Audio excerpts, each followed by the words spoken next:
going, everybody? Welcome to General Hospital MV, my GH After Show. Let's jump right into it. First up, let's talk about the quad, Willow, Chase, Michael, and Sasha. There was a glimmer of hope for us Chillo fans. Willow is feeling some type of way about the fact that he lied to her, but she is also relieved that he didn't sleep with Sasha, and she even admitted that she is still in love with him, and that made my boy Chase really happy. Obviously, there's still the fact that she also has feelings for Michael involved, but hey, there is hope. As for Michael and Sasha, they were a bit harder to read. I mean, Michael was nice to her, but it was just Michael being Michael. I mean, he was encouraging. He said, lay off the cocaine and be that kick-ass beauty queen that I know you are. And it was fine, but I just didn't see any glimmer of hope for them. I mean, it was just Michael being friendly to someone that he cared about, you know? Now, Sasha, she is in pure revenge mode.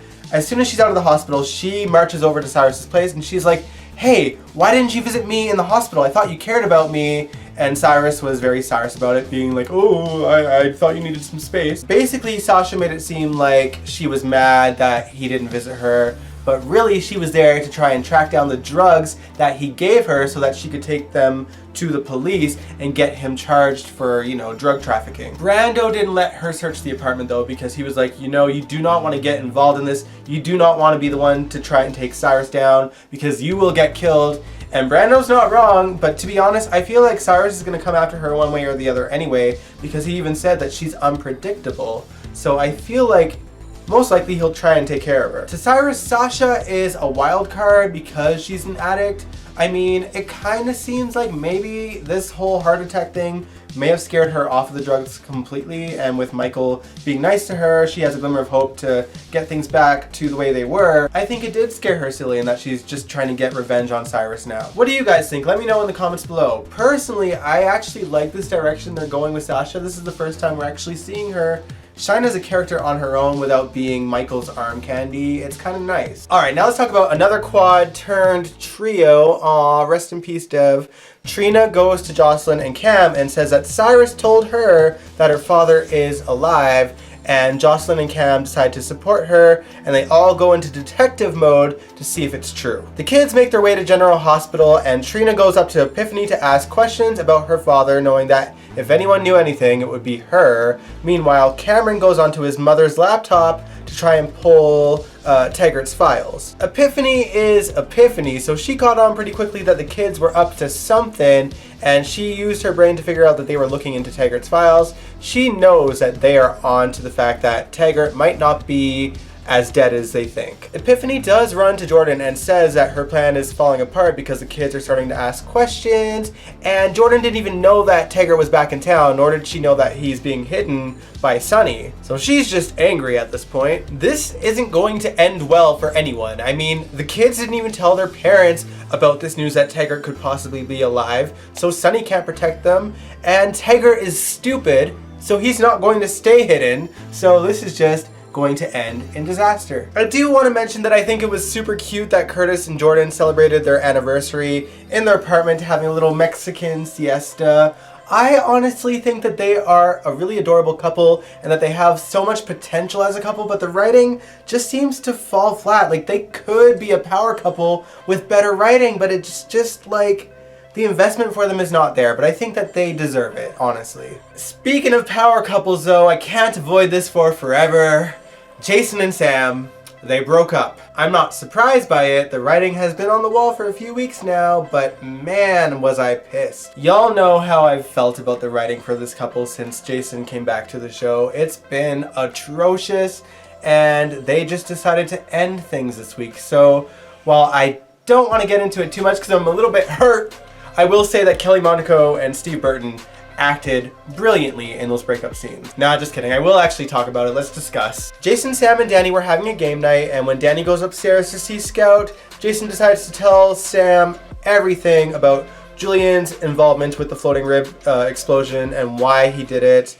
And Sam is obviously devastated. She's learned everything at this point, that he kept Wiley's secret from Michael, that's how Nell blackmailed him into marrying him, that's how Brad ended up in the hospital because Julian asked for a favor from Cyrus, and that's why Cyrus got Julian to plant the bomb because of what he knew, and you know the whole story. Sam is devastated and heartbroken, and she says that life never ends well for a mobster, and Jason's like, but then Jason had to leave, and then when he comes back again, she says, when you leave the apartment again, don't come back. Jason, being Jason, just kind of took it. You know, he was heartbroken and crying, but he understands why she feels that way, and there's not much that he can do about it. Like I said, Kelly and Steve really did a great job with the scenes, and I liked that Jason had a heart-to-heart with Sunny about it afterwards, and Sam even had a heart-to-heart with Carly about it, and surprisingly, Carly didn't rip Sam to shreds. She was understanding and supportive. You know what that's called? Growth. Sam even had a heart-to-heart with Elizabeth about it. I like that Elizabeth was like, I know I won't be your first call because, you know, our history's a little bit sketchy, but, you know, I'm here. I think it's a great place for Sam and Liz to be. I mean, you guys know, if you've watched the show long enough, the crazy fan wars between JaSam fans and Liaison fans back in, like, 2007. It was horrible on the message board. So, you know, I kind of like that they're okay and civil now. It was an ugly time on those message boards, to say the least. Before I move on to the next topic, can I just talk about how Sam mentioned that Morgan dying played a big role and how she kind of craved a normal life because she didn't want that for her own kids? To be honest, I don't really remember Sam's reaction to Morgan's death. I'm sure she was sorry for Carly and Sunny and who she thought was Jason, but you know, it's just a little bit strange. It was an awfully long conversation about Morgan, considering she wasn't really that close to him. And this week we also had Jocelyn talking to Cameron about how if she was told that Morgan might be alive, that she'd be searching for him too, because she and Cameron didn't believe that Taggart was actually alive. So I just find it interesting that Morgan's being brought up so much again. I mean, if this was like 2 years ago, I wouldn't be surprised if they were bringing Morgan up this much, because they always did. But it's been a while, so now I'm actually wondering, are they going to bring Morgan back? Is this actually happening? What do you guys think? Let me know in the comments below. Now, even though Sam was being quite civil with her past enemies, one person she wasn't giving the time of day for was her mom, Alexis. Alexis shows up at Sam's apartment to apologize for berating her on Jason and her parental choices, and obviously Sam had just broken up with Jason, so she was like, just get out. Alexis gets out and she goes to the Metro Court to drink on it. Olivia is there and sees that Alexis is drinking herself into a stupor and tries to, you know, be supportive and say, you know, just this isn't good for your family, just try to get your life together. And when Alexis isn't really being that understanding, Olivia cuts her off. Alexis clearly wasn't too happy about it. Meanwhile, Monica actually confessed to Tracy that Ned and Alexis had a one-night stand, and Tracy was determined to do something. She just happened to show up at the Metro Court when Alexis was getting snipey with Olivia and actually alludes to there being marital problems in Ned and Olivia's marriage. So Tracy gets her out of there as fast as she can, just takes her to the bar and says, hey, why don't you come work with me and Luke in Amsterdam? Alexis might be drunk, but she's not stupid, so she realizes that Tracy probably knows about Ned and hers one-night stand. Alexis actually drinks more, which I'm confused about because I'm pretty sure Olivia cut her off and then she kept drinking, so I was like, okay, did the bartender forget? And anyway, Alexis is drunk and she was gonna go home, but Tracy's like, well, no, I'm not gonna let you drive home drunk, and offers to drive her car for her. While they're in the car, Alexis is making it really obvious that she might not actually be quiet about her and Ned's one-night stand, and then Alexis passes out and Tracy jumps on the opportunity to swap seats, crash the car, and make it look like Alexis drove drunk. On the one hand, it is very classic Tracy. I mean, she's being devious and she's in mama bear mode and is doing anything to protect her son's marriage. But on the other hand, it's also very like nuanced, new age Tracy, because she's also trying to get Alexis the help that she needs to sober up. Like I mentioned last week, this is the only character that is actually doing so well with the new writing tenor over the last few years, because Tracy's character is growing in a way that makes sense, and she's doing things that make sense to her character, but with growth. Also, I appreciated the scenes because I know that Nancy Lee Grahn and Jane Elliott are good friends in real life, so it was probably fun to work together this time around. Hey live chat, what did you guys think of Tracy's devious deeds? Let me know. If you guys didn't know, I am in a live chat every time the videos premiere each week, so if you want to join in with the fun, make sure you hit the bell so that you know when the video goes live and you can watch and chat with me and the rest of the viewers. It's a fun time, honestly. Alright, let's quickly talk about Finn and Anna. Now, Anna realizes that Finn is never going to make the first move when it comes to his father meeting Violet, so she does the first move for him, and it actually goes really well. We actually got to see Violet again. It seems like all the kids are slowly coming back to the show, which is great because Violet is super adorable. The scenes were actually really adorable, and then we go from adorable to cringe because Maxie asks Anna if she and Peter can have a double wedding with her and Finn. Anna clearly isn't too keen on the idea and says that she'll run it by Finn. But before she can, Maxie goes to Finn and says, "Did Anna talk to you about our idea?" And she kind of made it seem that Anna was already down for the double wedding, so Finn reluctantly agreed to it as well. And now Finn and Anna are stuck in a double wedding that they don't want. Personally, I hate both these couples so much that I am down for a double wedding because then it could just happen in one go. And the only way that I'll actually watch the episode is if I know for sure that everything will be revealed, that Peter is brought down to his knees, and that perhaps the truth comes out about Finn and Jackie's fling or whatever it was back then, and that breaks Anna and Finn up. Like, I'd be down for that. If it's gonna be drama free, I don't want to watch. If it's gonna be full of all the drama, I am here for it. Now, if the wedding does go without a hitch, then at least Dante is still wanting to complete the mission as long as there's a clicking pen around. This week we discovered that Dr. Kirk doesn't have to be the one that clicks a pen to put Dante in a trance. Dante and Valentine were talking about making their kids kind of hang out together since Lulu is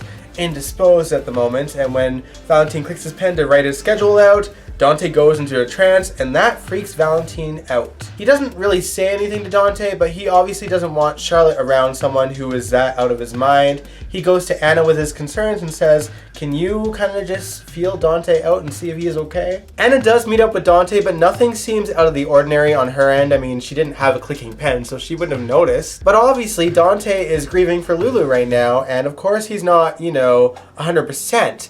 But that's kind of normal. So she's just like, okay, that you seem okay. You seem fine. You'd think that since Valentine was a part of the WSB, he'd know the whole clicking pen thing and would kind of make note of that to Anna, but he didn't. Maybe Valentine will click his pen a second time. And speaking of pen clickers, Dr. Kirk got recast this week. I don't know if you guys seen the promo for this week's GH from Monday, but we see Scott punching someone, and I spent the whole time wondering who that was. So let's talk about how Dr. Kirk and Scott Baldwin ended up in the same room. As you guys know, Franco has been hearing Peter's voice in his head and he doesn't know why, so Kevin suggests a specialist who works at the WSB facility, that specialist being Dr. Kirk. Dr. Kirk looks at Franco's file and says, I think what's happening here is that you have a leftover memory from when Drew was in your head, and that's what's going on, and that I can probably get rid of it, but he's not going to get a chance to. Let's talk about why. While Scott is waiting for Franco in the lobby, he runs into Dr. Obrecht, and of course he is alarmed because she's supposed to be in prison for trying to kill Franco in the first place.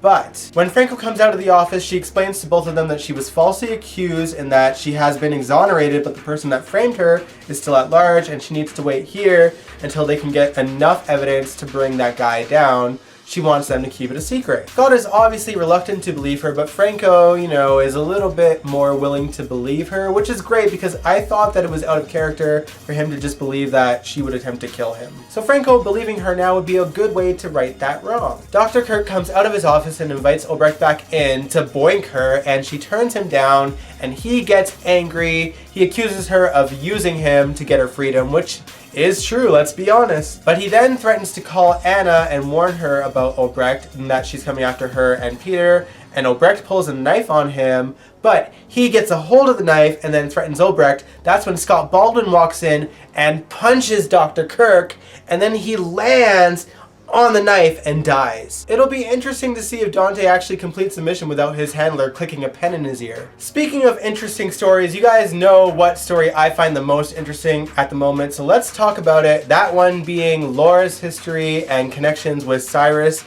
and Martin. This week, Sonny bumped into Martin at the Metro Court, and he used the opportunity to ask him if Julian had actually come to him because he knows that Julian has no one else to turn to. Martin reluctantly confessed that yes, Julian did come to him, but that he doesn't know where Julian would go. When Sonny's about to leave, he notices that Cyrus went up to him at the Metro Court bar and even paid for Martin's tab. So then Sonny recruits Diane so that the two of them can have a sit down with Martin and that Martin would be more cooperative to tell him things. Sonny basically says if you don't confess your connection with Cyrus, it'll look like you have something to do with the bombing at the Floating Rib, and we already know that Cyrus played a role in it. That's when Martin reveals that Cyrus is his brother, which isn't surprising to me, but what is surprising is that he confessed that so fast. Martin basically sang like a canary. He said that Cyrus changed his name when he was really young, and that he was doing sketchy things, and that when he realized that his brother was becoming a drug kingpin, he cut ties with him. But when their mother got sick, he asked for their help to pay for the medical bills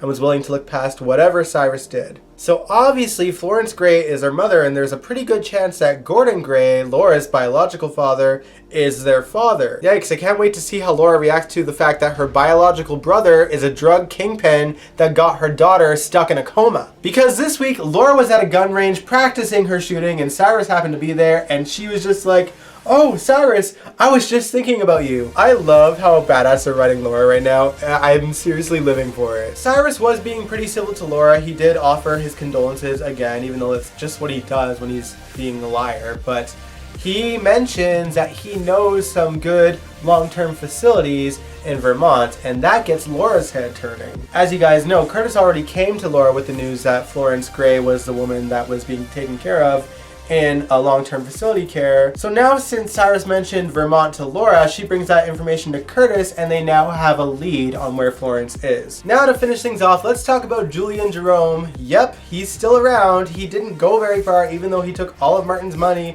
and Martin's car. He only drove to New York to try and look for Kim. He goes to Kim's apartment, but Kim isn't there, probably because Tamara Braun is working on a different soap right now. But her roommate was, and the roommate was taking care of Kim's baby. And at first I was like, oh no, they ain't gonna do this. They're not gonna give Kim Frank and Drew's baby. And then the roommate goes, she named the baby Andrew. And I was like, oh my God. I was like, they didn't, the drama. Like I honestly, to be honest with y'all, I was kind of living for it. I was like, this is so messy. This is gonna be so messed up. And then when Julian leaves the apartment because the fire alarm goes off, she calls Kim and says, I made sure that Charlie didn't know that the baby was his. And I'm like, y'all are making the baby Julian's? Are you serious? You had all this drama on a silver platter with characters that are still going to be on the show, and you went with this? Julian probably isn't gonna live that much longer anyway because Sonny already caught up with him. This would have been the perfect opportunity to have Frank and Drew come back to haunt Franco in a clever way. Even if they had to recast Kim or just have Kim drop the baby off on Elizabeth and Franco's doorstep with a note, this would have been such great drama. What are y'all doing? Giving Julian another kid as if the kid needs that much more damage in his life. His mother is already batshit crazy. Oh man, that disappointed me so much. Anyway, that wraps up General Hospital Envy for this week. I hope you guys enjoyed it. Let me know what you guys thought about General Hospital in the comments below. And if you liked this video, give it a big old thumbs up, subscribe if you want to, and I will catch you guys next week. Peace out.